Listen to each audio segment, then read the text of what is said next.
sebelah jembatan patokan pabrik gula dan berbahaya dihancurkan.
Baik, sekarang kita berada di lantai 2 Monumen Jogja Kembali, di mana lantai 2 ini koleksinya adalah 10 diorama dan 40 relief.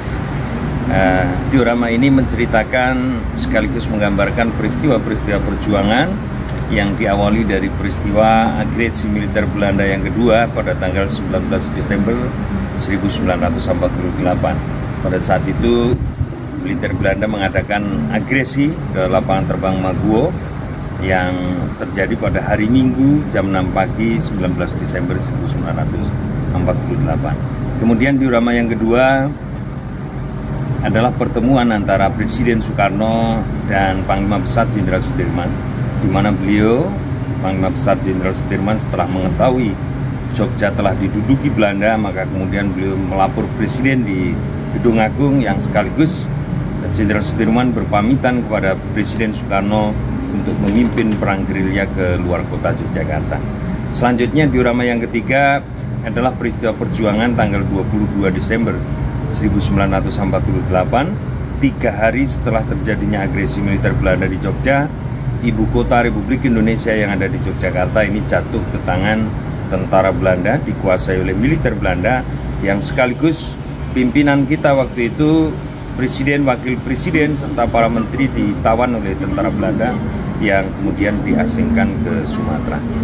Diorama yang keempat adalah perlawanan TNI bersama rakyat, di mana sesuai dengan perintah siasat nomor 1 dari Panglima Besar Jenderal Sudirman, bahwa objek-objek vital yang ada di Yogyakarta ini untuk dihancurkan supaya tidak dimanfaatkan oleh tentara Belanda, termasuk salah satunya adalah pabrik gula Padoan atau yang sekarang terkenal dengan pabrik gula Matukismo pada tanggal 23 Desember 1948 ini dihancurkan atau dibumi hanguskan oleh TNI kita sendiri.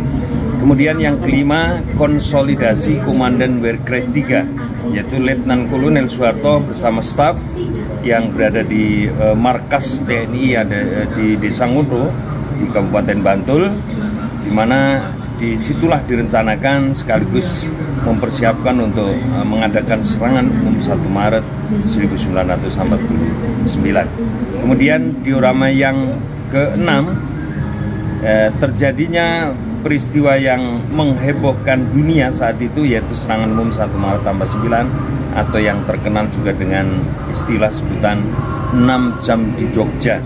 Jadi saat itu TNI kita bisa menguasai kota Jogja selama 6 jam, yang kemudian peristiwa ini akhirnya memaksa Belanda harus menandatangani perundingan dengan Indonesia, ya, seperti dalam diorama yang ke-7 adalah penandatanganan perundingan Roem-Royen, di mana salah satu dari isi hasil perundingan ini, tentara Belanda harus semuanya ditarik mundur dari wilayah Republik Indonesia.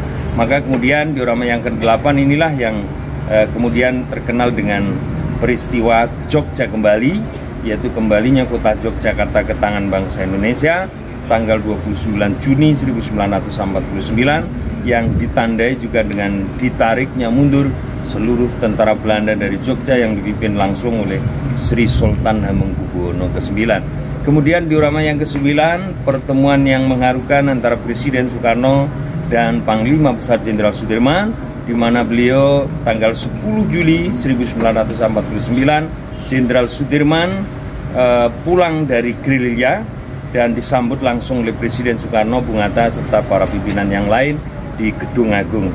Yang terakhir, diorama ke-10 adalah peringatan proklamasi yang keempat kalinya 17 Agustus 1949 yang dipusatkan di halaman Gedung Agung Istana Presiden di Jalan Malioboro, Yogyakarta.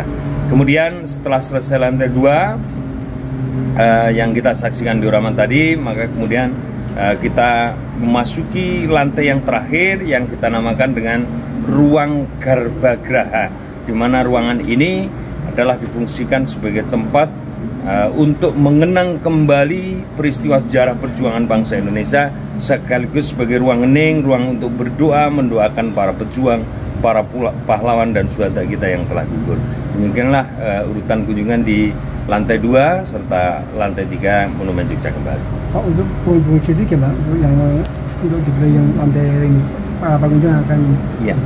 Iya, jadi pengunjung khususnya para pelajar utamanya yang kita pandu ini memang diharapkan di lantai yang terakhir ini untuk sejenak mengeningkan cipta sekaligus mendoakan para pejuang pahlawan kita yang telah gugur. Mungkin dari kunjungan ini apa yang didapat, dalam arti targetnya apa? Oh ya, jadi Monjali untuk generasi muda itu. Betul sekali. Ini terkait dengan kunjungan dari para wisatawan yang ada di Monjali, khususnya para pelajar. Ini apa yang didapat, tentunya kita kembali kepada fungsi dan tujuan daripada dirikan Monjali, bahwa monumen ini didirikan adalah salah satunya sebagai sarana pendidikan, khususnya pendidikan sejarah perjuangan bangsa kepada generasi penerus.